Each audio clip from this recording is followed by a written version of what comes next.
bersama PUPR, sigap membangun negeri.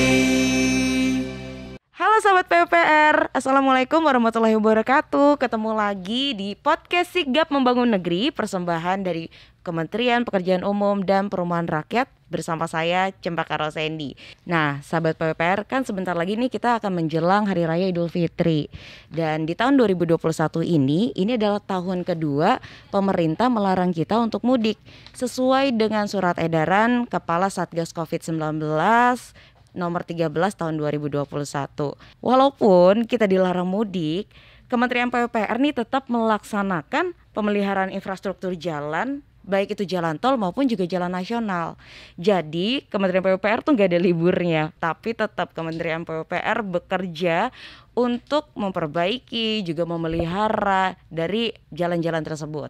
Nah makanya dari itu Cesa gak sendirian, Cesa sudah bersama dengan Bapak Insinyur Mahbullah Nurdin MM selaku dari PLH anggota BPJT unsur Kementerian PUPR. Nah sahabat PUPR, kita nih sekarang nggak mau bahas perihal mudiknya, tapi yang mau kita bahas ini tentang salah satu elemen penting dari jalan tol. Kalau misalnya selama ini kita tahu jalan tol itu jalanan bebas hambatan, udah gitu ukurannya lebar, dilintasi sama banyak berbagai macam kendaraan gitu ya. Ternyata nggak hanya kondisi jalan tol aja yang harus diperhatikan, namun jalan tol itu harus memenuhi standar pelayanan minimal atau SPM yang terdiri dari banyak unsur.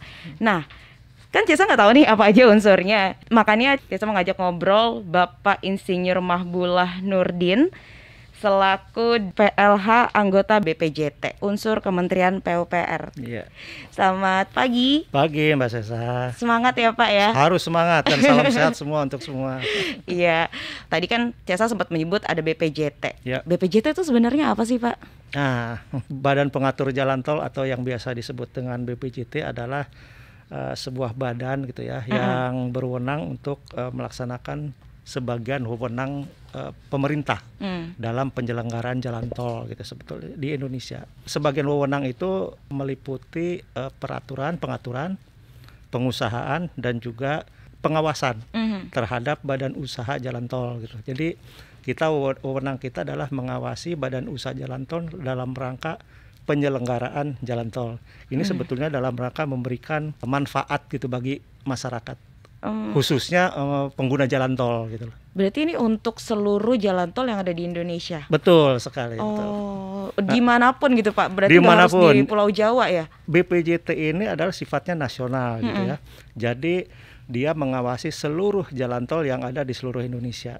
Nah, kalau kita lihat dari terbentuknya kenapa sih harus dibentuk BPJT gitu ya?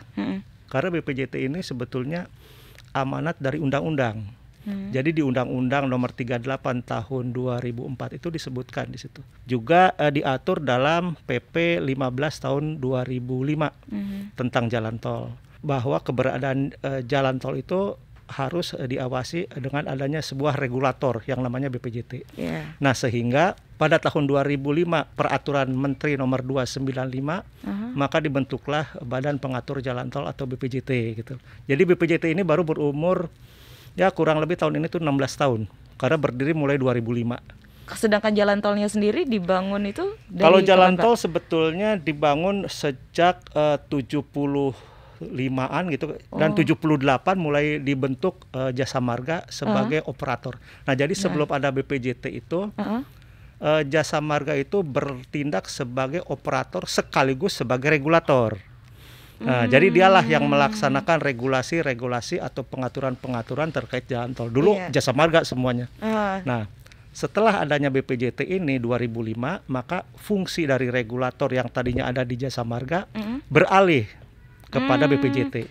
Oh begitu. Iya, jadi sekarang Jasa Marga itu hanya sebagai operator saja. Nah, ini kan tadi juga Cesa nyebutin soal standar pelayanan minimal jalan tol. Iya. Ini tahapan uji coba kelayakan jalan tol sehingga akhirnya boleh dipakai gitu jalannya itu boleh dilalui itu apa aja sih Pak? Sebelum jalan tol itu difungsikan atau dioperasionalkan secara resmi, tentunya jalan tol itu harus memenuhi beberapa tahapan gitu. Yeah. Tahapan-tahapan itu ada yang kita sebut dengan uji layak fungsi. Uji layak fungsi adalah dalam rangka kita mengecek atau mengevaluasi hasil konstruksi yang sudah dilaksanakan dari ruas jalan tol tersebut gitu. Apakah jalan tol ini sudah melewati dengan standar-standar yang berlaku umpamanya. Ketentuan teknisnya sudah teruji atau belum, sudah memenuhi syarat atau belum gitu kan. Nah, uji layak fungsi ini terdiri dari ada timnya gitu. Timnya ini terdiri dari berbagai unsur. Jadi bukan hanya dari BPJT saja. Tim uji layak fungsi ini ada dari Kementerian PUPR-nya, ada selain BPJT ada dari Bina Marga. Ada juga dari Biro Hukum yang terkait nanti masalah mengevaluasi hasil administrasi dan legal aspeknya. Juga yang tidak kalah penting adalah dari unsur di luar Kementerian PUPR, yaitu Perhubungan Darat dan juga Kepolisian Republik Indonesia, Korlantas, dalam rangka pemenuhan atau mengevaluasi hasil dari untuk keselamatan jalan tol itu sendiri dan juga manajemen lalu lintasnya gitu. Kalau itu semua sudah laik, artinya sudah, kalau memang dalam pemeriksaan itu masih ada perbaikan yang belum, itu segala itu pasti harus diperbaiki segala macam gitu ya. Nah, kalau itu sudah beres semua, maka nanti tahapan itu akan keluar apa yang namanya kita sebut dengan sertifikat layak fungsi dan sertifikat layak operasi. Nah, itu adalah sertifikat layak fungsi dan sertifikat layak operasi itu sebagai dasar nanti Bapak Menteri mengeluarkan SK tentang pengoperasian jalan tol. Gitu. Jadi setiap tol nih pasti ada sertifikat yang tadi Bapak bilang itu harus, ya? Karena harus melalui tahapan-tahapan uji layak fungsi. Dan setelah SLO itu keluar yang dikeluarkan oleh Pak Dirjen Bina Marga, nanti itu sebagai dasar Bapak Menteri mengeluarkan surat keputusan tentang kepengoperasian jalan tol. Termasuk juga SK nanti tentang pentarifan jalan tol. Karena SK pengoperasian dan SK pentarifan dikeluarkan oleh Menteri PUPR. Kadang-kadang kan jalan tol mungkin dia dibangun hanya misalnya 10 km dulu. Lalu nanti ada perpanjangan lagi tuh Pak, misalnya jadi 15 km gitu. Secara izinnya sama administrasinya juga sama gitu ya Pak? Sama persis. Jalan tol ini kalau yang panjang biasanya ada dibagi beberapa seksi gitu ya. Seperti kemarin kita baru meresmikan Serpong Cinere umpamanya. Tapi yang baru kita resmikan adalah Serpong Cinere seksi 1 baru sampai dari Serpong sampai ke Pamulang. Itu sudah kita lakukan uji layak fungsi. Uji layak fungsinya sudah clear, tidak ada masalah, maka keluar sertifikat layak fungsi. Setelah itu baru setelah hasil perbaikannya selesai semua, nanti keluar yang namanya sertifikat layak operasi. Itu sebagai dasar nanti Pak Menteri melakukan atau mengeluarkan SK tentang pengoperasian jalan tol itu. Oh gitu. Jadi bisa nanti umpamanya kalau seksi 2-nya dilakukan lagi, itu akan dilakukan uji layak fungsi lagi. Oh begitu. Jadi ya berapapun sesi yang akan diperpanjang pembangunannya begitu ya tetap akan dilakukan tadi uji layak fungsi begitu ya. Itu harus melalui tahapan-tahapan itu. Pak Nurdin, ini kan tadi kita ngomongin 16 tahun yang lalu sebelum BPJT ini ambil alih fungsi dari regulator dari Jasa Marga. Kan berarti Jasa Marga sekarang tugasnya sebagai apa? Dulu tahun 78 Jasa Marga dibentuk itu dia sebagai pengoperasi atau sebagai operator dan sebagai regulator. Maka sejak tahun 2005 sejak dibentuknya BPJT, maka fungsi regulator berpindah dari Jasa Marga ke BPJT. Nah, sehingga fungsi Jasa Marga sekarang ini sampai dengan ke depan adanya hanya sebagai operator jalan tol atau yang biasa kita sebut dengan Badan Usaha Jalan Tol atau BUJT.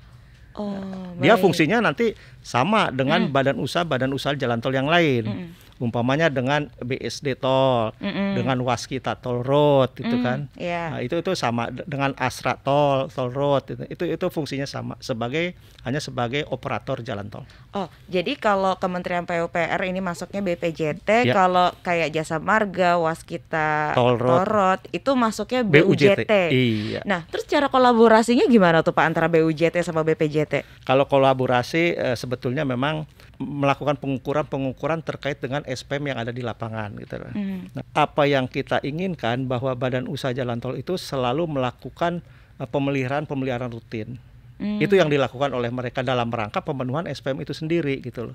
Jadi kita selalu berkoordinasi BPJT ini dengan BUJT selalu berkoordinasi dalam rangka pemenuhan SPM itu sendiri. Karena kalau kita ngacu kepada peraturan Menteri nomor 16 tahun 2014 bahwa pemenuhan SPM itu harusnya terjadi atau terpenuhi setiap saat. Jadi bukan hanya setiap 2 tahun pada saat akan penyesuaian tarif. Jadi setiap saat itu SPM itu harus terpenuhi sebetulnya. Ada kriteria khusus nggak? Ada kriteria khususnya, contohnya gini. Kalau kondisi jalan tol umpamanya, kalau di situ terdapat lubang, maka dalam waktu 2 kali 24 jam lubang itu harus sudah tertutup.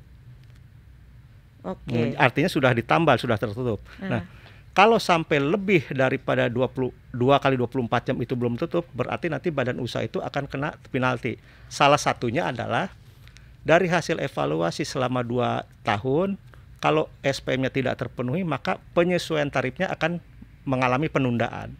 Itu konsekuensi daripada tidak terpenuhinya SPM. Salah satunya itu. Oh, begitu. Jadi kalau semakin baik pelayanan dari tol tersebut, jadi Bapak memperbolehkan untuk ada kenaikan. Kalau di peraturan perundang-undangan sebetulnya bukan kenaikan tarif ya, penyesuaian tarif namanya. Iya, jadi benar. kita sesuaikan tergantung dari besaran inflasi. Iya, dan juga kan pelayanannya pasti kan semakin Harus, baik, betul. ya kan. Yang biasanya kita bayar tol pakai cash kan lama ya ngantrinya ya Pak. Kalau sekarang kan tinggal tap Lebih begitu. mudah ya, lebih mudah. Iya, lebih mudah. Nah, terus karena salah satu tugas BPJT ini berarti kan mengawasi Badan Usaha Jalan Tol atau BUJT yang mana mereka melaksanakan SPM gitu. Apa aja sih Pak unsur dari SPM yang diatur dalam Peraturan Menteri PU nomor 16/PRT/M/2014? Jadi dalam peraturan menteri itu ada 8 substansi atau 8 indikator pemenuhan SPM yang harus dipenuhi oleh Badan Usaha Jalan Tol. Yang pertama adalah kondisi jalan tol itu sendiri. Jadi kondisi jalan tol itu sendiri kita lihat, kita nilai, kita evaluasi terkait dengan kekesatan jalannya. Jadi jalan itu kekesatannya ada aturan-aturannya. Oh gitu, oke. Lalu ketidakrataan dari jalan tol tersebut. Jadi jalan tol itu memang harus rata, tidak boleh tidak rata. Itu ada pengujiannya. Pengujiannya itu nanti dilakukan setiap tahun, ada yang dinamakan dengan IRI. Nah, IRI-nya itu tidak boleh lebih dari 4. Itu sudah standar. Lalu kondisi jalan tol itu juga seperti tadi sudah saya sebutkan, tidak boleh ada lubang. Tidak boleh ada retak. Tidak boleh ada rating atau bergelombang gitu. Nah, kalau terjadi lubang, retak atau segala macam, maka badan usaha diwajibkan untuk membereskan atau menyelesaikan, memperbaiki, dikasih waktu 2 kali 24 jam. Artinya dikasih waktu 2 hari. Itu harus segera tertutup lubang itu. Berarti itu BPJT tuh harus setiap hari begitu ya Bang, mengecek kira-kira ada. Ya, mengevaluasi. Karena kan kita juga selain itu kan mendapatkan laporan-laporan dari badan usaha itu sendiri. Nah, itu yang pertama gitu kan. Karena ada 8 unsur sesuai dengan peraturan. Yang kedua adalah terkait dengan kecepatan tempuh rata-rata. Jalan tol itu terbagi ke dalam 2, ada jalan tol di perkotaan dan ada juga jalan tol untuk antar kota gitu kan. Seperti jalan tol dalam kota itu kan jalan tol perkotaan kan. Nah, itu kecepatan tempuh rata-ratanya harus 40 km per jam maksimal di waktu normal. Tapi di waktu normal ya, itu rata-rata ya sehari semalam gitu. Nah, sementara untuk jalan tol yang luar kota, kecepatan tempuh rata-ratanya itu adalah 60 km per jam. Nah, itu juga harus terpenuhi. Nah, ini kalau tidak terpenuhi, maka kita juga mengevaluasi ada kondisi-kondisi apa yang harus diperbaiki oleh Badan Usaha Jalan Tol itu sendiri. Tentunya itu juga terkait dengan jalan arteri di sekitarnya juga gitu. Itu harus kita lihat. Indikator yang ketiga adalah masalah aksesibilitas. Nah, aksesibilitas ini adalah bagaimana kemudahan pengguna jalan tol di gerbang tol dalam rangka melakukan transaksi. Para pendengar tahu dulu kita transaksi di tol itu kan pakai uang cash ya, tunai kan. Kita butuh ngambil dompet, ngambil uang, terus nunggu kembalian segala macam. Itu butuh waktu panjang sekali, bahkan sampai 9 detik lebih gitu kan. Sejak 2017 kita melakukan reformasi dalam rangka transaksi jalan tol dengan menggunakan kartu atau non cash. Artinya apa? Kita sudah bisa mengefisiensikan waktu di antrian di gerbang tol itu menjadi lebih pendek. Kan kita sudah tidak mengeluarkan uang lagi kan, kita hanya perlu kartu, nge-tap, dan itu hanya butuh waktu sampai 5 detik saja. Itulah mungkin aksesibilitas yang dilakukan di jalan tol atau di gerbang tol. Termasuk juga aksesibilitas di gerbang tol juga termasuk panjang antrian. Di gerbang tol ini sesuai dengan SPM yang ada dalam peraturan menteri itu, antrian tidak boleh lebih dari 10 kendaraan. Jadi artinya kalau sudah melebihi 10 kendaraan, maka petugas jalan tol wajib melakukan action berupa umpamanya kan kalau kita lihat kalau di gerbang tol sudah mulai macet, petugas tol itu membawa mobile rider ya, yang bisa mengetap dia di mana aja. Nah itu adalah salah satu upaya dalam rangka pemenuhan SPM itu supaya tidak terlalu panjang antrinya di gerbang tol. Lalu selanjutnya yang keempat adalah terkait masalah mobilitas. Nah, mobilitas ini adalah dalam rangka memberikan pelayanan kepada pengguna jalan. Contohnya gini, kalau Mbak Sesa atau siapapun pendengar ini mengalami hambatan di jalan tol, contohnya mobil mogok atau bannya kempes, maka dia kan butuh bantuan kan? Benar. Mulai dia melakukan telepon informasi kepada badan usaha kan biasanya di jalan tol ada papan informasi, kita bisa menelpon. Menurut SPM itu tidak boleh lebih dari 30 menit, maka petugas harus sampai ke TKP untuk membantu orang yang mengalami hambatan. Oh begitu, makanya kadang-kadang aku pernah lihat ada papan gitu, jangan apabila mogok gitu jangan menghubungi yang resmi aja. Yang resmi itu jelas. Gitu ya, lebih jelas. Atau ada satu lagi, kan di jalan tol ini juga dipasang beberapa CCTV ya. Kalau kita mengalami hambatan, kita mogok atau apa, biasanya terpantau oleh CCTV. Nah, CCTV itu akan mengirimkan informasi kepada Senkom di tiap-tiap badan usaha jalan tol. Petugas Senkom itu berkewajiban untuk menginformasikan kepada patroli jalan tol itu untuk langsung memberikan informasi bahwa di kilometer sekian ada kejadian mobil mogok sehingga perlu bantuan dan segera setelah diberi informasi tidak boleh lebih 30 menit sudah sampai di tujuan. Itu terkait mobilitas. Lalu yang kelima terkait dengan keselamatan. Karena ada 8 indikatornya. Biar saya jelasin satu-satu. Iya nggak apa-apa Pak, biar kita semua tahu ya. Nah terkait keselamatan ini tentunya kita tahu di jalan tol ini kan harus ada petunjuk-petunjuk, baik itu petunjuk arah, petunjuk larangan, marka jalan, dan juga gate post. Nah petunjuk-petunjuk ini tidak boleh terhalang atau tidak boleh pudar gitu. Contohnya rambu-rambu lalu lintas kalau sudah tulisannya kabur atau segala macam, badan usaha wajib segera memperbaiki supaya terlihat jelas. Atau kalau rambu-rambu jalan sudah tertutup pohon, karena kan kadang-kadang di pinggir jalan sudah banyak pohon, sudah semakin lama semakin rimbun. Kalau sudah menutupi rambu, maka badan usaha berkewajiban untuk merapikan pohon tersebut agar rambu jalan tidak tertutup. Begitu juga dengan marka jalan untuk penunjuk jalan gitu kan. Kadang-kadang kan kalau sudah umurnya kadang-kadang marka jalan terkelupas gitu kan. Nah itu dikasih waktu sesegera mungkin untuk diperbaiki. Termasuk gate post yang di pinggir tol itu kan kadang-kadang ada yang sebelah kiri merah, sebelah kanan putih. Nah itu gunanya adalah dalam rangka memandu pengguna jalan tol supaya dia tidak keluar jalur kalau malam hari.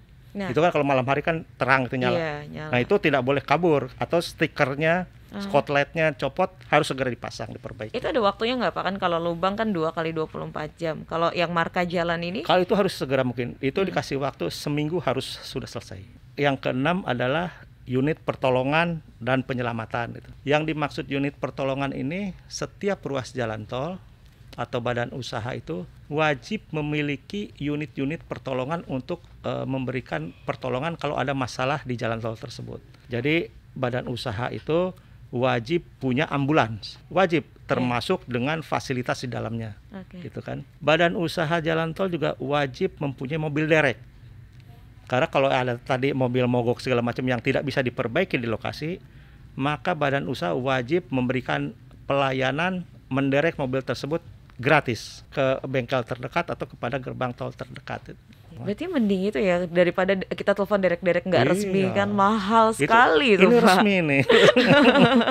Jadi ternyata dari tol sudah ada dan gratis ya. Makanya saya juga menghimbau kepada teman-teman pengguna jalan tol. Kalau ada papan informasi di situ kan kalau lewat jalan tol suka ada informasi nomor telepon sekian, itu tolong diperhatikan, dicatat. Kalau bisa gitu kan supaya kalau kita mengalami hambatan kita bisa langsung kontak dengan nomor tersebut.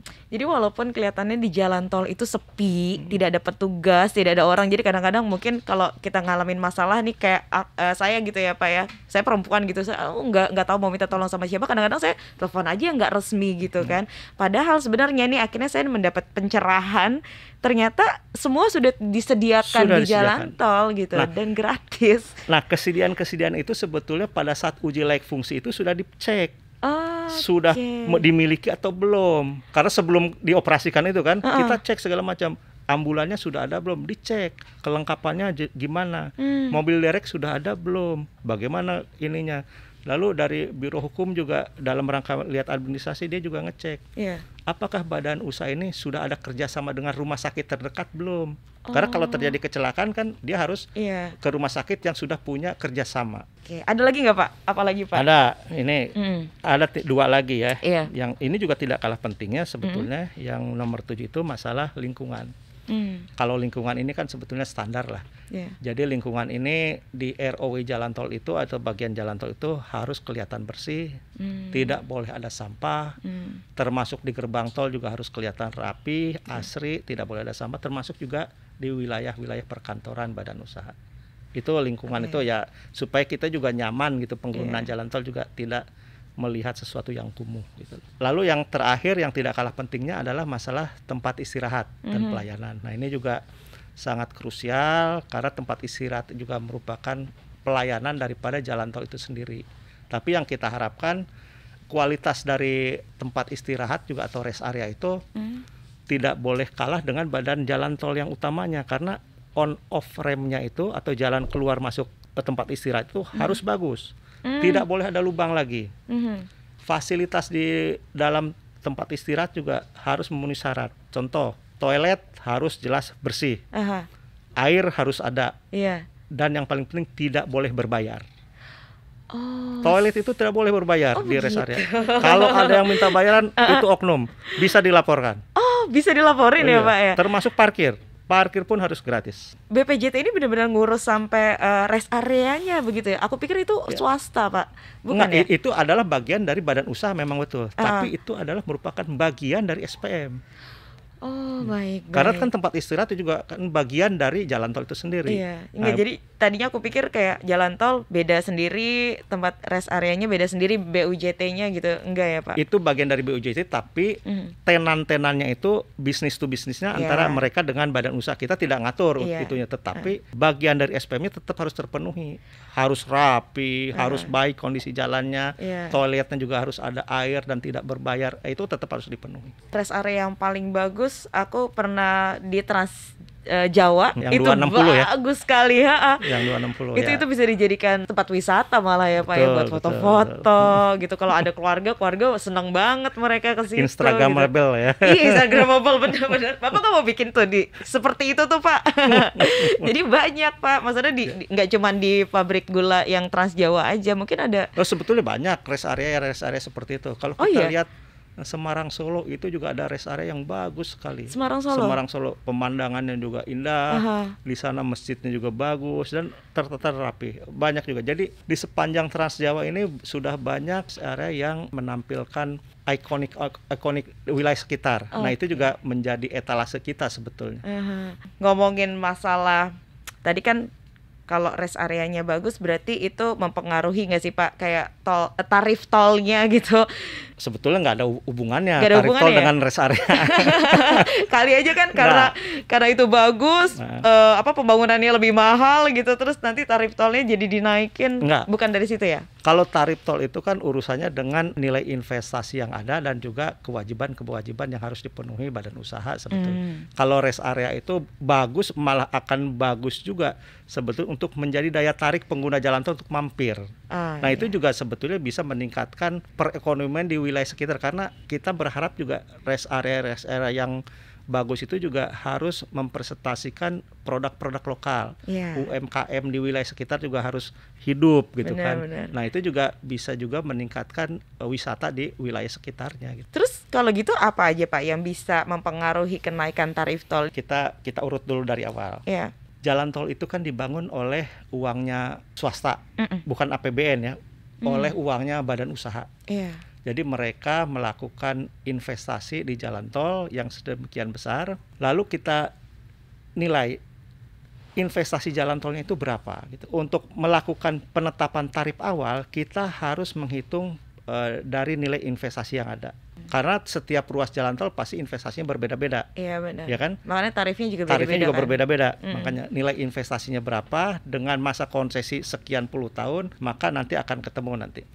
Selain dari nilai investasi, tarif tol awal itu ditentukan juga dengan kemampuan bayar dari masyarakat sekitarnya atau willingness to pay. Jadi dilakukan kajian bahwa di wilayah sekitarnya, umpamanya wilayah Jawa Barat, kalau jalan tol di daerah Jawa Barat, sebetulnya kemampuan bayar masyarakatnya berapa sih gitu kan? Itu jadi perhitungan. Yang tidak kalah penting adalah penetapan tarif awal itu adalah BKBOK atau besar keuntungan biaya operasi kendaraan. Ya, dari tiga itulah formula tiga itulah maka keluar tarif awal jalan tol. Tarif awalnya pertama, belum penyesuaian ya tarif awal. Nah kalau BKBOK ini adalah gini, besaran keuntungan biaya operasi kendaraan itu. Kalau Mbak Sesa ini lewat jalan tol dibandingkan dengan lewat jalan non tol, pasti ada keuntungan yang didapatkan dengan melewati jalan tol. Pasti kan? Iya. Contohnya biaya bensin jadi lebih irit. Nggak ada lampu merah. Tidak ada lampu merah, waktu perjalanan lebih singkat. Benar. Karena jarang ngerem, otomatis umur ban bisa lebih lama. Iya. Kalau itu dihitung selama setahun, itu akan keluar deltanya atau selisih daripada keuntungan lewat jalan tol dibandingkan dengan lewat jalan non tol. Itu pasti ada selisih keuntungan. Nah itulah formula dalam rangka penetapan tarif awal. Amanat dari Undang-Undang nomor 38 dan juga PP nomor 15 tahun 2005, termasuk juga dalam PPJT atau Perjanjian Pengusahaan Jalan Tol, di situ diatur. Karena ini kan membangun jalan tol itu kan melalui investasi swasta atau BUMN gitu. Yang itu juga menggunakan dana pinjaman dari perbankan segala macam. Maka harus ada pengembalian investasi kan. Dalam rangka penyesuaian tarif tol itu diatur di situ dalam undang-undang, PP dan PPJT bahwa setiap 2 tahun itu harus ada penyesuaian. Nah, seberapa besar sih penyesuaiannya itu sudah diatur, sudah diperjanjikan dari awal antara BPJT dan BUJT sebagai penandatanganan kontrak dalam PPJT. Besaran penyesuaian tarif itu tentunya tidak semena-mena keinginan kita pemerintah BPJT atau keinginan badan usaha, tapi disesuaikan dengan besaran laju inflasi selama 2 tahun. Jadi selama 2 tahun itu inflasinya berapa sih besarannya? Maka penyesuaiannya pun sesuai dengan inflasi yang ada, yang kita dapat dari Badan Pusat Statistik setempat. Jadi tidak semena-mena penaikan tarif tol itu seenaknya badan usaha, enggak. Jadi tergantung laju inflasi selama 2 tahun ya. Laju inflasi selama 2 tahun. Oh begitu, berarti disesuaikan juga sama kemampuan masyarakat yang menggunakan tol gitu ya. Iya. Berarti itu kan proses tarifnya tuh Pak. Nah untuk penyesuaiannya sendiri gimana? Apakah kira-kira ini kan selama 2 tahun nih Pak, ada maksimalnya nggak Pak? Batas maksimal misalnya tol dalam kota maksimal kita mungkin naik di 20.000 gitu, atau enggak tetap akan ngikutin inflasi? Tetap akan ngikutin inflasi selama sampai dengan masa konsesi habis. Jadi setiap 2 tahun itu kita evaluasi inflasinya selama 2 tahun berapa, maka penyesuaian ditentukan berdasarkan besaran inflasi. Karena kan sebetulnya kalau kita lihat kan nilai uang kita kan dari tahun ke tahun kan akan nyusut kan. Nilainya ya, bukan uang, nilainya sesuai dengan laju inflasi itu sendiri. Maka sebetulnya ini hanya ingin mengembalikan kepada nilai dasar sebesar inflasi itu. Tetapi yang tidak kalah penting dalam penyesuaian sebetulnya gini, setelah dari inflasi itu tentunya jalan tol itu juga harus tetap memenuhi standar SPM. Artinya gini, kalau sudah dihitung terus SPM-nya tidak terpenuhi, penyesuaian tarif juga pasti kita tunda juga gitu loh. SPM tetap penting.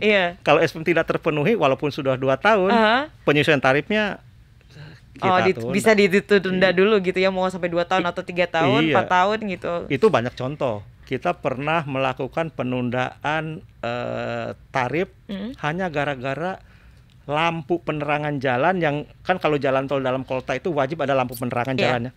Itu hanya gara-gara lampu mati 1. Oh iya. Itu ketahuan Pak. Loh, ketahuan. Kalau malam kan lampunya mati kan kelihatan kan. Begitu kita lewat mati itu jadi evaluasi kita, penilaian kita. Selama itu belum hidup, maka penyesuaian tarifnya kita tunda sampai itu hidup. Kalau begitu hidup, itu kejadiannya lucu. lampu yang mati sudah diperbaiki, di tempat lain mati lagi lampunya, artinya tetap ditunda lagi. Jadi ada berkali-kali gitu. Tim dari yang memang untuk mengevaluasi jalan tol, SPM jalan tol itu benar-benar memperhatikan gitu ya Semua. Pak. Even cuma satu lampu pun dilihat gitu ya Pak ya. Oke. Ada lagi kasus jalan tol ini rest areanya itu mau menuju masuk ke rest areanya itu rusak berat. Iya, saya pernah temuin tuh Pak. Termasuk di dalamnya ada informasi parkirnya rusak sama toilet berbayar. Itu pernah kita tutup rest areanya. Rest areanya kita tutup, kita minta perbaiki sampai selesai, termasuk juga penyesuaian tarifnya kita tunda sampai selesai. Kan BPJT terkait tempat istirahat, ada tempat istirahat pelayanan gitu ya Pak. Ini bedanya apa sih tempat istirahat dengan tempat istirahat pelayanan? Itu sebetulnya sama aja. Itu kalau dulu namanya memang kita bagi dua. Dulu itu ada yang namanya TI, ada yang namanya TIP. Tapi sejak adanya Peraturan Menteri Nomor 10 tahun 2018, itu namanya tetap jadi TIP, tempat istirahat dan pelayanan. Itu hanya perbedaannya. Tapi di dalam permen yang baru itu yang tahun 2018 itu TIP itu dibagi menjadi 3 tipe.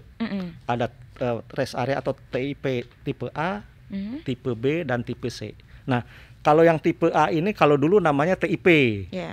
Sementara yang tipe B dan tipe C kalau dulu namanya TI saja. Bedanya adalah kalau tempat istirahat itu yang namanya tempat istirahat, jadi tempat hanya untuk melakukan istirahat. Fasilitasnya hanya tempat parkir, toilet, toilet, musola, sama tempat makan yang tidak ada restonya biasanya. Itu kan yang tipe C biasanya. Yang tipe C ya biasanya hanya UMKM lah gitu kan, itu yang banyak. Lalu kalau yang tipe B, selain yang dasar tadi ada musola, toilet, tempat parkir, tempat makan, ada resto biasanya, ada mulai meningkat, ada minimarket, ada peningkatan kan di situ. Sementara kalau yang TIP atau yang tipe A itu lebih meningkat lagi karena itu di situ ada pelayanan yang harus lebih dibandingkan dengan tipe yang lain. Di situ kalau kita lihat pasti ada pom bensin. Nah itu sudah jelas, itu pasti tipe A kalau ada pom bensin. Di situ ada resto yang besar. Ya kan, yang branded atau segala macam lah. Di situ ada macam-macam, ada bengkel kecil. Kalau kita di situ kan suka ada untuk ngisi angin, ngisi air segala macam, itu pasti ada. Nah, hal itulah yang membedakan antara tipe A, B dan C dari TIP itu atau yang kita sebut dengan rest area. Nah penyebarannya gimana Pak? Apakah misalnya dari 15 km ada satu TIP yang tipe A, B, C atau gimana? Sebetulnya tidak ada diatur, itu kan sebetulnya di dalam desain awal itu sudah pada saat melakukan pembangunan jalan tol sudah direncanakan juga lokasi-lokasi TIP yang akan kita buat gitu kan. Nah itu juga terkait dengan kondisi lahan yang ada. Tetapi kalau dari aturan memang setiap 50 km itu harus ada satu TIP atau TIP tipe A gitu, tipe besar. Jadi kalau orang yang melakukan perjalanan jauh itu jangan takut kehabisan bensin. Karena setiap 50 km itu nanti pasti ada rest area yang tipe A yang ada pom bensinnya. Gitu. Itu syarat itu. Kalau untuk ruas jalan tol yang panjang gitu ya, seperti kita Trans Jawa, pasti itu akan ada TIP yang ada pom bensinnya. Ini ada case nih Pak, setiap libur panjang itu di jalan tol, khususnya kayak di jalan tol yang di Karawang ya Pak ya, TIP gitu pasti kalau ngantri itu panjang sekali. Nah itu ada ini nggak sih Pak rencana ingin memperbaiki gitu ya, mengevaluasi kira-kira ini apa nih yang salah, kenapa akhirnya bisa menyebabkan kemacetan di jalan tol kan akhirnya sampai ke jalan tol gitu. Apakah mungkin mau TIP-nya ini diperluas lagi gitu? Nah itu memang selalu kendala atau evaluasi kita dari tahun ke tahun, terutama di hari-hari libur panjang ya. Iya benar. Bahwa masyarakat yang masuk ke TIP itu kadang-kadang TIP-nya sudah penuh, dia memaksakan diri ingin tetap masuk sampai ekornya sampai ke badan jalan gitu. Benar. Memang kalau dari kita, ini kan kalau TIP itu kan bisnis atau pendapatan lain-lain dari badan usaha. Jadi kita memang selalu mengaturnya itu, menginformasikan kepada badan usaha, mengaturnya itu terkait dengan traffic atau flow traffic yang ada di ruas di dalamnya, masuk ke dalam rest area. Dan kita juga minta memang ke teman-teman atau pengguna jalan bahwa rest area itu bukan hanya di situ saja. Kalau bisa, kalau kita melihat rest area itu sudah penuh, kita berharap teman-teman ini jangan memaksakan masuk situ karena selain membuang waktu yang lama, Benar. coba saja masuk ke rest area di berikutnya supaya tidak juga menghambat traffic yang ada di jalan tol. Itu sebetulnya. Nah, kalau masalah ingin memperlebar segala macam itu memang ada beberapa opsi. Kita memang ingin lebih besar lebih baik, tapi kan terkendala dengan masalah lahan yang ada. Kalau lahannya sudah tidak ada, itulah yang sulit untuk kita memperluas dari rest area itu. Pak Nurdin, ini kan kita kan tadinya kalau bayar tol kan ada orangnya, petugasnya, terus berganti. Sekarang pakai e-tol, tinggal ngetap. Terus kemarin Jasa baca berita beberapa waktu lalu katanya ada yang sistemnya gardu tol otomatis atau multi lane free flow. Ini tuh boleh dijelasin atau diceritain sedikit nggak sih Pak? Memang awalnya kita melakukan transaksi di gerbang tol itu tunai. Tunai itu kita butuh waktu pasti lebih lama. Benar. Tadi Bapak bilang 9 detik ya? 9 detik bahkan bisa lebih kalau orangnya lambat itu kan. Sekarang sudah lebih cepat, bahkan bisa sampai 5 detik sudah melakukan transaksi di gerbang tol dengan non tunai. Nah, ke depan ini kita sedang mengembangkan apa yang kita sebut dengan multi lane free flow. Multi lane free flow itu nantinya kalau yang sekarang ini walaupun pakai non tunai, dia tetap harus nge-tap di gerbang kan? Iya benar. Nanti kalau multi lane free flow itu gerbang tol itu sudah nggak ada. Gerbang tol nggak ada? Ya, karena itu sistemnya kan sudah satelit. Nanti di tempat-tempat tertentu akan dibuat semacam gantry atau portal, yang di situ mungkin akan dipasang salah satunya kamera dan peralatan-peralatan yang terkoneksi dengan satelit. Jadi pengguna jalan itu akan lebih mudah lagi, bukan tidak ada antrian lagi nanti di gerbang tol. Sudah tidak ada antrian, jadi orang masuk tol itu jalan saja. Tapi kita, si pengguna jalan itu harus mengunduh aplikasi tertentu. Ada aplikasinya nanti di handphone. Karena kan sekarang ini kan pasti semua orang sudah punya handphone lah. Apalagi yang orang-orang yang berkendara yang melewati jalan tol. Pasti. Begitu masuk itu akan otomatis saldo yang ada di uang elektroniknya itu langsung terpotong secara otomatis. Tapi tetap ada gerbang ya kan Pak buat gerbangnya itu hanya seperti portal aja. Portal. Jadi tidak ada gerbang sekarang tiap lane ada gerbang. Itu sudah nggak ada. Jadi portal aja. Tapi di situ ada kamera segala macam untuk mengcapture atau memfoto plat nomor segala macam. Itu kan penting. Karena plat nomor itu adalah bukti kepemilikan dari tiap kendaraan kan. Itu sudah terdata kan, semua ada di kepolisian. Makanya kita juga pasti bekerja sama dengan kepolisian segala macam. Nah itu langsung otomatis terdebit. Nah itulah kemudahan-kemudahan yang kita lakukan dalam rangka memberikan pelayanan yang optimal kepada pengguna jalan tol gitu. Jadi udah bukan 5 detik lagi ya, tapi udah 0 detik ya Pak. Nah ini kalau nanya Mbak Sesa kapan sih mau mulai gitu kan. Nah ini kita sekarang ini kita melakukan lelang gitu ya. BUP MLFF-nya ini kita sudah dapatkan pemenangnya, BUP MLFF-nya. Nah sekarang ini masih dalam tahap penyelesaian PKS atau perjanjian kerjasamanya antara BPJT dengan pihak BUP-nya atau pemenang lelangnya. Nah kita berharap September 21 ini financial close-nya sudah bisa dilaksanakan. Dan sudah mulai 2021 itu mulai dilakukan pembangunan konstruksinya. Artinya pembangunan konstruksi itu ya membuat nanti penempatannya portalnya di mana segala macam. Kita berharap September atau tahun 2022 itu sudah bisa dilakukan secara bertahap terkait MLFF ini. Itu akan dibangun di seluruh tol Indonesia atau gimana? Sementara ini akan kita bangun di beberapa ruas jalan. Ada 40 ruas jalan tol, kalau nggak salah 40 ruas jalan tol, sebagian besar di Jabodetabek dan Jawa lah.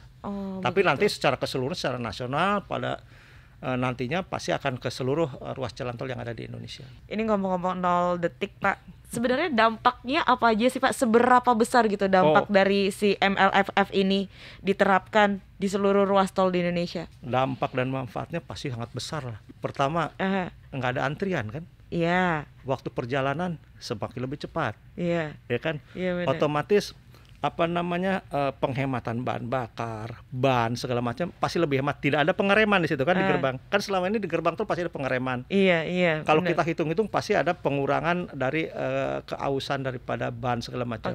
Itu. Kedua adalah efisiensi daripada operator jalan tol itu sendiri dari badan usaha. dia nggak ada orang lagi di situ.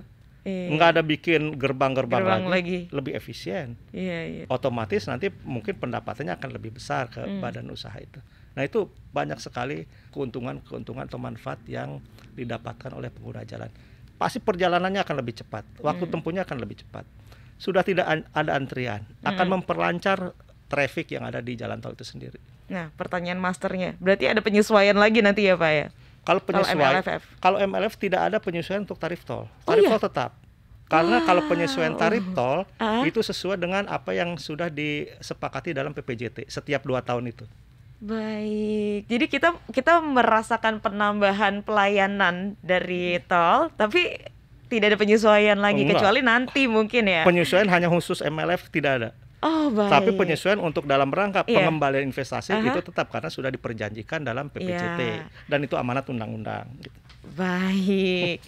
Wah, nice banget nih Pak. Nah, ini ke depannya apa yang kira-kira PUPR sedang persiapkan, khususnya BPJT, seperti transformasi, inovasinya apa lagi begitu. Terus modernisasinya apa yang diberikan untuk meningkatkan pelayanan jalan tol buat berkelanjutan di masa depan dengan mengacu pada teknologi di Toll Road 4.0.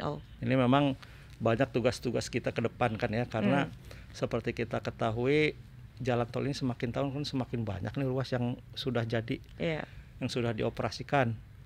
Jadi memang tugas BPJT ini bukan semakin ringan, semakin tahun semakin banyak yang diawasin. Semakin berat. Tapi ya kita nikmati aja kan. Nah, untuk tahun 2021 ini sebetulnya BPJT juga terus berupaya untuk meningkatkan pelayanan kepada pengguna jalan tol ya, terkait infrastruktur jalan tolnya itu sendiri.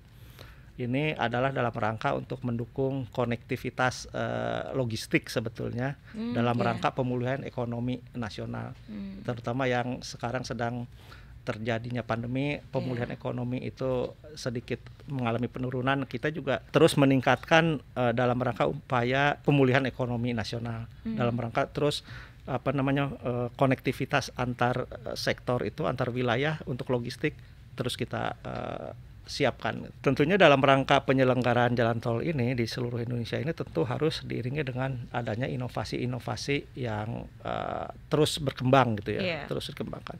Ini dalam rangka menghasilkan pembangunan hingga pengelolaan infrastruktur tol yang berkualitas. Kita tidak ingin membangun tol hanya jadi saja, tetapi tentunya jalan tol yang kita buat itu harus berkualitas sesuai dengan teknologi yang ada gitu. Itu mau nggak mau. Nah, selanjutnya mungkin kalau kita jalan lagi ke depan adanya transformasi, informasi dan modernisasi atau yang kita sebut sebagai tim di BPJT ini menjadi acuan sebetulnya, menjadi pedoman untuk menghasilkan target capaian jalan tol yang berkelanjutan di masa depan gitu. Dalam rangka mengacu kepada teknologi Toll Road 4.0 itu sendiri. Ini kalau kita mengacu kepada Rensa Kementerian PUPR, Rensa tahun 2019 sampai 2024, di dalam Rensa itu kita diminta untuk menyelesaikan atau membangun 2.500 km jalan tol baru. Sekarang ada 2.600-an lah, kurang lebih 2.500-an sekian ya. Gitu, 2.500-an sekian. Nah, kita diminta sampai 2014 itu 2.500 jalan tol baru, itu menurut Rensa. Nah, kalau ini tercapai, artinya di 2024 kita memiliki jalan tol yang kita operasikan sepanjang 4.500 km. Nah, kalau kita lihat lagi dengan perbandingan negara di luar gitu, kita sudah termasuk negara yang 5 besar yang memiliki jalan bebas hambatan, jalan tol yang terpanjang. 5 besar. Di negara berkembang ya, untuk negara berkembang, bukan di negara maju. Ini kita lumayan, capaian kita cepat sekali gitu. Nah, ini mudah-mudahan bisa tercapai di 2024 dengan terbangunnya 2.500 km sesuai dengan Rensa yang ada di Kementerian PUPR itu. LFF ini kan inovasi yang akan kita rasakan mungkin sekitar 1 tahun lagi begitu ya Pak ya. Kita juga berharap para pengguna tol khususnya warga Indonesia ini akan ada inovasi lagi nih Pak. Baru, betul. Iya, betul. karena sebenarnya kayak modernisasi termasuk dengan jalan tol kan sekarang pemandangannya indah-indah juga gitu. Itu juga termasuk ini nggak sih Pak, kayak blueprintnya gitu. Kira-kira nih jalan tol nih kita harus di daerah sini karena pemandangannya ini bagus. Itu ada pertimbangan di situ nggak sih Pak sebenarnya? Ya tentunya kalau pertimbangan kan kita sebelum kita melakukan pembuatan jalan tol tentu ada kajian lah. Iya. Kajian itu pasti dari berbagai aspek tentunya. Pertama adalah kebutuhan dari mobilitas daripada orang atau logistik untuk dari satu tempat ke tempat lain itu seperti apa. Jadi kita juga tidak mungkin membuat jalan tol walaupun umpamanya pemandangan bagus, tapi sebetulnya di situ bukan daerah yang dilewati orang umpamanya, kan akan sia-sia. Nah makanya itu membutuhkan kajian yang lebih komprehensif untuk kebutuhan traffic yang ada di masa depannya gitu. Itu sebetulnya. Tapi itu yang paling kayak utama. Jalan tol di atas laut tuh yang di Bali. Di Bali ya. Wah itu. Karena itu kita di Bali kan sudah susah lahannya kan. Iya ya. Makanya kita melakukan inovasi yang baru di atas laut. Nah kita tunggu banget nih sekarang berarti inovasi berikutnya ya dari Kementerian PUPR tentang pengembangan jalan tol tuh nanti akan seperti apa lagi gitu. Pasti akan banyak itu. Terima kasih banyak Pak Nurdin atas Sama-sama, waktunya. Mbak Sesa. Semoga kita benar-benar ngedapetin manfaat yang luar biasa, experience yang luar biasa dalam melewati tol karena kerja kerasnya dari PUPR khususnya tim BPJT.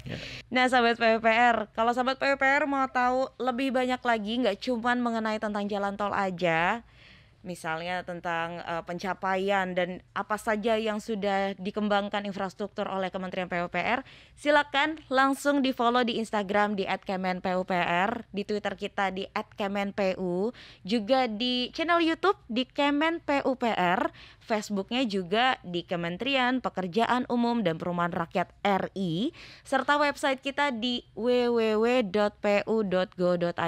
dan juga akun TikTok kita di @kemenpupr.